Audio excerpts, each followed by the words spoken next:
You're listening to Convenience Matters, brought to you by NACS. Whether it's for food, fuel, drinks, or snacks, about half of the U.S. population shops at a convenience store every day. We'll talk about what we see at stores and what the future may hold for our industry. The convenience and fuel retailing industry is going through a lot. The events of 2020 with the coronavirus and the emergence of the electric vehicle market really put a lot of things in challenge perspective for the industry. And sometimes the best thing to do is look back to history for lessons as to how the industry has coped with different scenarios in the past and how we can learn from the past to prepare us for the future. Today, we're going to be looking at history from the archives of the National Petroleum News publication to give us some insight as to what this industry may be facing going forward. Hello, everybody. Welcome to Convenience Matters. My name is John Eichberger with NACS and the Fuel Institute, and I am joined today by my co-host, Jeff Lenard with NACS, and John and I today are talking to Keith Reed, which is also, he's also, I guess you would call, a co-worker at NACS. He is the editor of Fuel Market News, which is a NACS publication as of very recently, and formerly with NPN, which for over 100 years cataloged every step of the petroleum industry. So welcome, Keith. Well, thank you very much. I appreciate it, John. Appreciate it, Jeff. And excited to be here and excited to be part of the NACS universe. Real quick, I think it's funny, Jeff. I think you and I started at NACS right around 99, 2000. Keith, you started the industry around 2000 as well, correct? In 1999, and I've probably the first two people I spoke with in the industry, I'm probably on the podcast with right now. So and relied on heavily over the 60 years of combined experience, man, makes me feel old, Jeff. Yeah, I know. But the good thing is we've seen some things and we've seen some things reoccur. So that also helps sometimes in our jobs when it's like, hey, that's pretty similar to what we faced in 2004 or something like that. And that's really what we want to talk about today with Keith. Looking at what we're seeing right now is we've saw significant demand destruction in 2020. We've seen a total reshaping of how people look at convenience. And Keith, as editor of NPN and NACS and PEI also having all of the issues, Keith can kind of walk us through some of the things that we saw a decade ago and how they pointed us in a different direction so that we can look at some of the opportunities that we're seeing, opportunities related to the challenges that we're seeing in 2020. So to start off, Keith, just looking at, okay, what are the parallels between the tough economic times we're facing now and the tough economic times that were in the 30s? Was there demand destruction, and was there a move to look at how to reinvent motor fuels? Jeff, it's interesting because when we kind of spitballed what we might talk about, and the thought came up that there could be a lot of strong parallels to what we saw at the Great Depression. And NPN certainly, documented the industry weekly, over 500 issues through the 30s. So it was an opportunity to go back in and really see how things played out in real time. And in some cases, you can see some pretty strong parallels. And in other cases, they were actually different situations. One assumption might have been that there had been a lot of demand destruction. And I think the parallel you find there is more with the recession of 2008 versus the Great Depression. And there was the assumption in 2008, I think, and a correct one, that the downstream petroleum industry, retail petroleum, and the convenience side of things was more recession resistant, not really recession proof, but not really in the worst shape perhaps out there. And I think that's what you found with the industry in the 1930s, because virtually nowhere do you find the Depression really rearing its head in any of the coverage to a significant degree. The industry was facing a lot of issues as having really only started about 20 years previously and really only been really ramping up for about 15 years as a motor fuels industry going into that. And yeah, I think the thing in the 1930s was if somebody had a car, they might not have bought a new car, but they certainly found a way to maybe get a gallon or two of gasoline in it, which costs a lot less then. But of course, money was harder to come by. And And it was a deal where, people found a way to get on the road. And of course, the industry, through some of its practices that hurt it at the time, such as providing easy credit, helped facilitate keeping it on the road, but to some extent shot itself in the foot at the same time. Well, wasn't there also at that time some evolution in the retail format where different profit centers and different business strategies are being brought into place with merchandising and food and those type of elements to kind of supplement the idea of a one-stop shop? Oh, absolutely. I would say, if you look at it, the 20s are really when the industry shifted, after the Model T and the mechanization that came out of World War I. The 20s is where you really saw the industry shift from a kerosene industry into a gasoline industry. And the 30s is where you really started to see those retail concepts mature. And as early as 1930, it was being acknowledged by Warren Platt, who was the editor, that and by the other writers in the magazine and by columnists and by independent contributors, that the industry really was a merchandising industry. You had a piece of property, you had gasoline there, and you could well, it depends. One of the issues was there was a glut of products, so it was hard to sometimes make money on the gasoline, not from the demand side, but from an overproduction side that seemed to run through the 20s and 30s unabated. But there was a realization, you've got this piece of real estate, what can we do with it? And you saw everything from initially the first profit center was lubes, and there was a term then that you don't hear today, the lubritorium, because cars back in that era needed a lot of lubrication. I mean, that was a much more aggressive part of the maintenance cycle. But then you saw the move to tires, batteries, and accessories begin in 1930s, beyond that. But you also saw virtually everything you take for granted today in the convenience side. It may not have really taken off until the 70s, but you saw some really aggressive explorations in those areas. I like the word that you used, consolidation of ideas. And as you touched upon, the first convenience store was 1927, but there were also a number of other retail innovations or retail channels that formed around that time. The first gas station, I think most people will say, was 1913. There might be some debate over that, but that was the first purpose-built gas station. And then in 1921, you had the first fast food operation, which was White Castle. 1916, Piggly Wiggly invented the grocery store, the modern grocery store. It used to be you handed your shopping list to a clerk, and the clerk got all those items. And Piggly Wiggly introduced the concept of really convenience. You could go get your own stuff and check out. So over the next 20 years, those all consolidated. We saw how they all changed. And what we're seeing, let's compare that to today, 100 years later. We're seeing all of these things, delivery and different ways to offer things, let's just say new channels like Dollar Store, which have been around since the 50s, but they really feel like they've been around the last 10, 20 years. So are there any parallels in seeing how things rolled out in 100 years ago with consolidation of new concepts and how that might play out today? I can think you can look, you had touched on food service specifically, or not specifically, but I'll touch on it specifically a bit here because you had seen situations where somebody might have a snack shop somewhere, usually in a rural area, and they'd put some gas pumps out in front. In the 30s, you saw a few experiments that were kind of linked almost exactly to what we saw with McDonald's in the 50s, with the concept of the quick serve restaurant where somebody can go in and get a guaranteed level of quality without having to wonder what, and as they talked about it in the 30s, the greasy spoon. And so there was, I believe it was Standard Oil of Indiana ran some tests in test markets in the Chicago area where they, the retail site would have a dining car. If you're familiar with the old diner, that really gained popularity in the 50s. Really, it was a railroad dining car that could be hauled on wheels, leased in a corner of the property. And the concept there was to, first of all, separate the food from the oil and the lubrication in a separate area.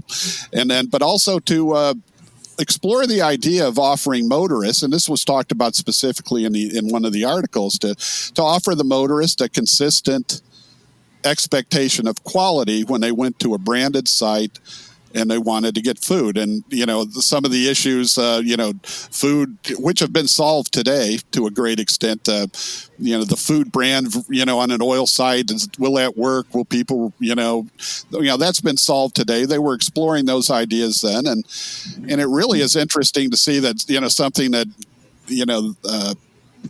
Ray Kroc gets a lot of credit for, obviously, for his success. That very model was being explored in our industry, in the early 1930s, actually, 1931, I believe. So the evolution of the service station and the amenities, that has a lot of parallels to recently. When we started in this industry 20 years ago, the rise of the hypermarkets putting major pressure on margins and forcing traditional convenience retailers to really refocus their attention on cutting costs and diversifying their income streams. As we look to the future, there's lessons there, because as we start seeing a market where fuel efficiency of the internal combustion engine improves and electrification starts to gain some market share, you're going to start seeing a decline in demand at the pump, whether it be trip frequency or total gallons sold, which is going to require the industry to really diversify and refocus yet again, 20 years hence, on offering new things. And so it seems like this is the pattern of the industry for the last 100 years, constantly having to reinvent itself to remain relevant and to really provide the services and amenities that their customers are looking for. John, that's what's an interesting observation on that. It's really apparent as you kind of look at the history of NPN, even through the tables of contents, the advertisers, the covers. The first decade, again, it was a kerosene era. You still had references to whale oil.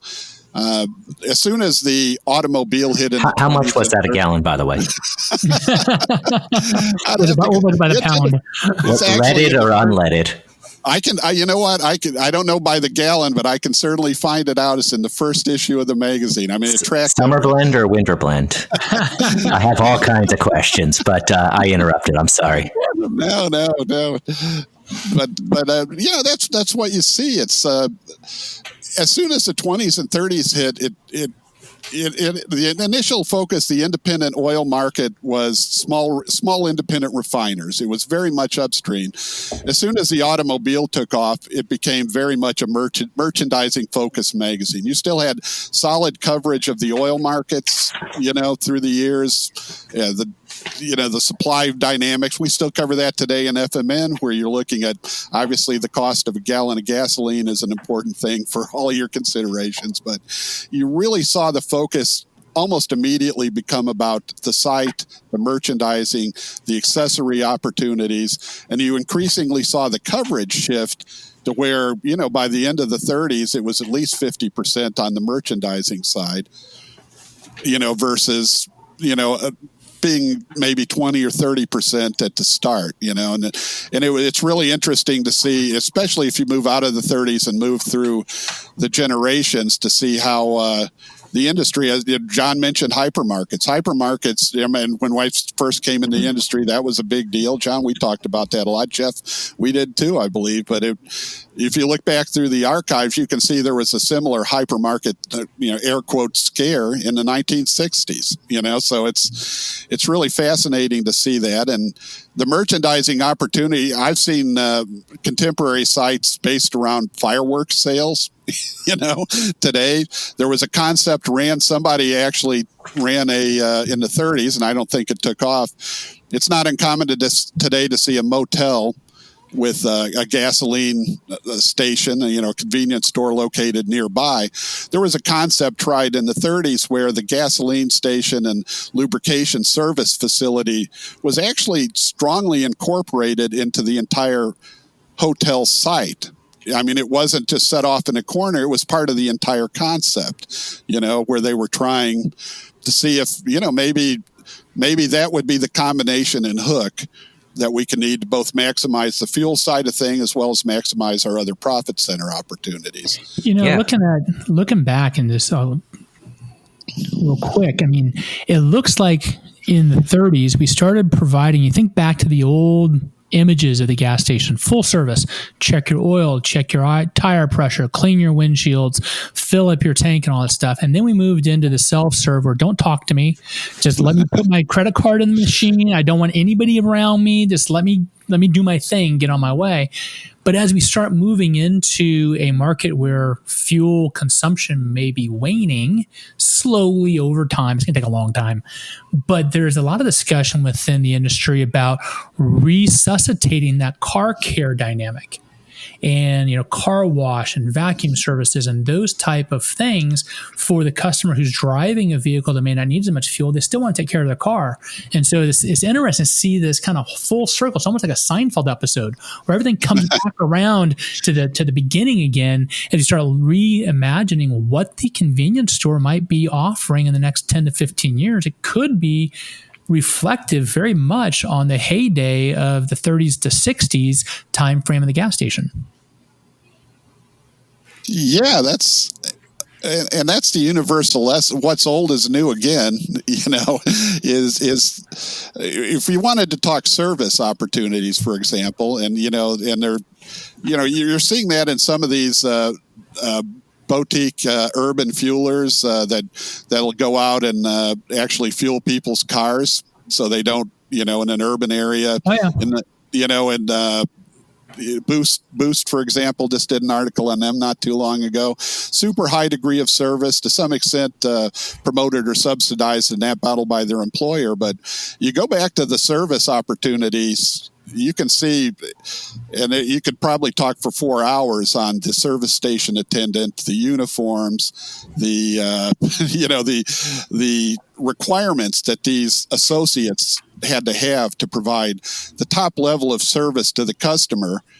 Certainly beyond price considerations. I mean, it really was this. They were really promoting for the 20s through the 60s, certainly the self-service here. They really were promoting not just the price of fuel, which was important. It has been critically important, more or less throughout the entire span, but the service component was right up there. It was very much an equal deal until the personal convenience option started to be looked on by consumers as something they wanted to explore more. Yeah, I want to tie together two things you each said. One is just the idea of 100 years ago, let's just say 1920s to 1940s, a lot of focus on brand, just building out stations and people becoming familiar and having a favorite brand, and perhaps that favorite brand goes beyond price. And in the 40s, let's just say for the next decade or so, it was about service. So there was testing of clean washrooms and clean uniforms, and it was brand, it was service. And then take us to today and tying into what John was saying about EVs. I don't think you need to fact check this. I think it is an actual fact. EVs get dirty. Just because they don't use fuel doesn't mean they don't need a car wash. So tying what John was saying about vacuums and car wash, the one thing that every car on the road has in common is they get dirty. There's a lot of garbage that collects in these cars. So that could be, if you look at the past and how things have rolled out and consolidation, that could be a really interesting future as where the fueling station looks to. In addition to that short fueling time period, if appropriate at stores, what else can that car do there? Fill you up and get clean and of course get rid of the evidence of all the stuff you have sitting in your car that whoever you're going home to see doesn't want you to be consuming. Okay, that's getting a little too personal. I'm talking about candy bars. But I think you make a good point. I mean, car care, right? For the last 20 years, it's been about price and convenience.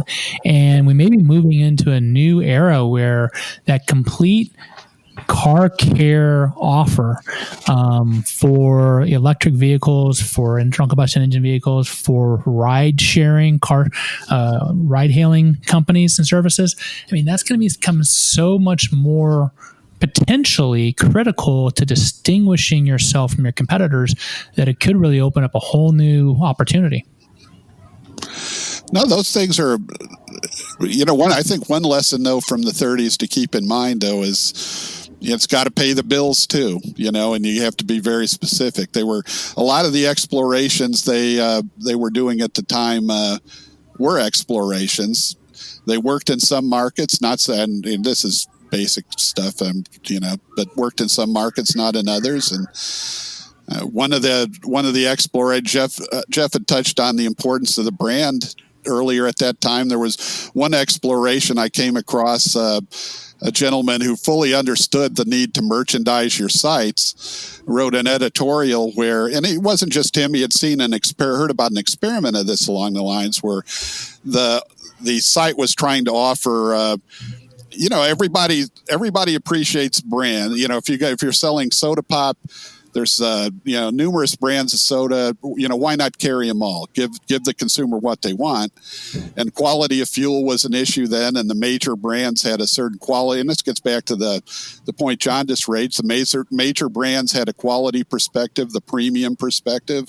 There were the cut rate, dirty gas folks, which back then gas quality wasn't nearly as solid as it is today. But his idea was to offer 16 different brands of gasoline at the same site.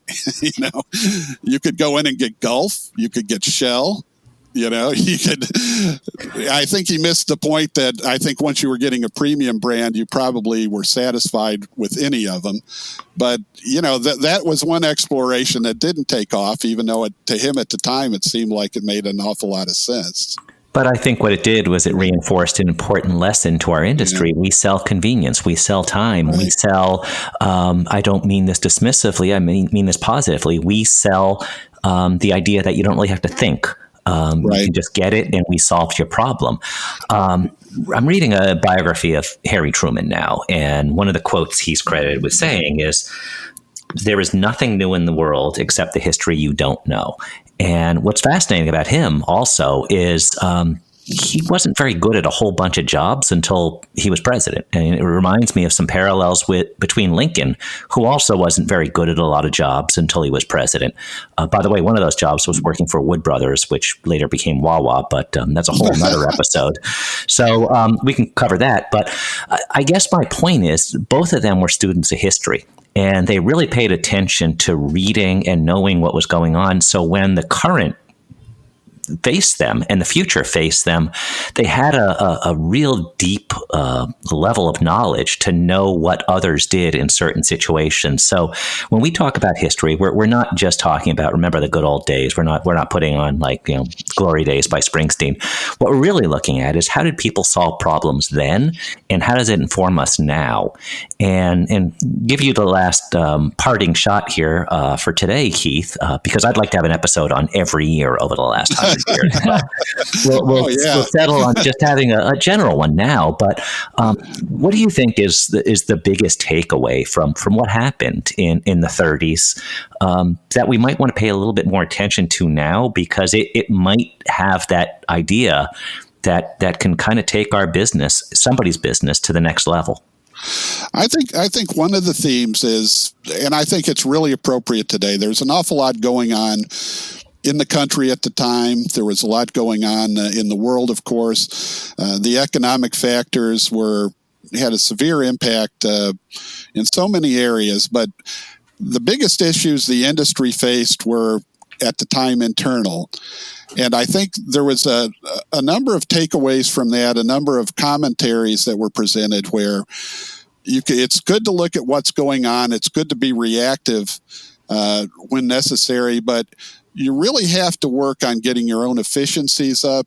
You have to work on finding your place within your market channel. You have to work on how to maximize your profits, get your overhead down, find the right relationships with your brand partners if that's the case. Really a case of don't lose sight of the forest for the trees type of thing, and that sometimes focusing on good business practices is probably as important as reacting necessarily to whatever factor might be driving the headlines at the time. Get your own house in order, and a lot of good things will come from that. And looking at the NPN archives, and we'll be communicating more about some of the things we know about the archives and how we might educate everybody listening or NACS members, et cetera, as we build out that plan. So look for that. But also, Keith, just as final last word, we don't just talk about history. Keith also, as editor of Fuel Market News, talks about what's going on right now. So can you give us a real quick synopsis on what they might find in a typical issue and how they might find an issue? Well, the typical issue, to a great extent, NPN went out of business in 2013. FMN arose kind of as a response to that. There was a hole in the market, and we thought we could, explore, provide a lot of the same coverage, but maybe react ourselves to some of the changes in publishing. So we cover... I suppose the best way to look at it would be rack to retail. We cover marketer dynamics. We cover retailer dynamics. We cover profit centers. We have a fuel-flavored focus, of course, but, the site is the site. We also cover information currently for commercial fuel buyers, which is more of a customer-facing. So we'll cover the same, and in a lot of ways, you see the same thing you saw in NPN in the 1930s. We cover what's going on in the crude markets. We cover issues like one thing I think we're going to be covering coming up here is the push for electrification in rest areas, which is an issue that touches a variety of bases for our readership. We cover the folks that drop the fuel into the station. We cover the folks that sell the station. So we try to provide value to the senior leadership at these operations in the range of areas that they really need to make the type of informed decisions from as broad a perspective as possible. So where can they find it on the web? You can find it at fuelsmarketnews.com. It's plural fuels, singular market, pluralnews.com. Well, and check we it also out. have an opportunity for the print magazine that's currently quarterly. And we also have weekly newsletters that go out to each of our specific market segments. And anybody who wants to subscribe to the print magazine or register for the newsletters can find it at our web address. Well, thank you, Keith. It's always a pleasure to talk about how the history can inform the present and the future. And listeners, pick a favorite year. We'll talk about it next time, or we'll just talk about broad trends because I think there's a lot to learn from where we've been to show where we're going. So thank you once again for joining us, Keith, and thank you for listening to Convenience Matters. You're listening to Convenience Matters, brought to you by NACS. Whether it's for food, fuel, drinks, or snacks, about half of the U.S. population shops at a convenience store every day. We'll talk about what we see at stores and what the future may hold for our industry.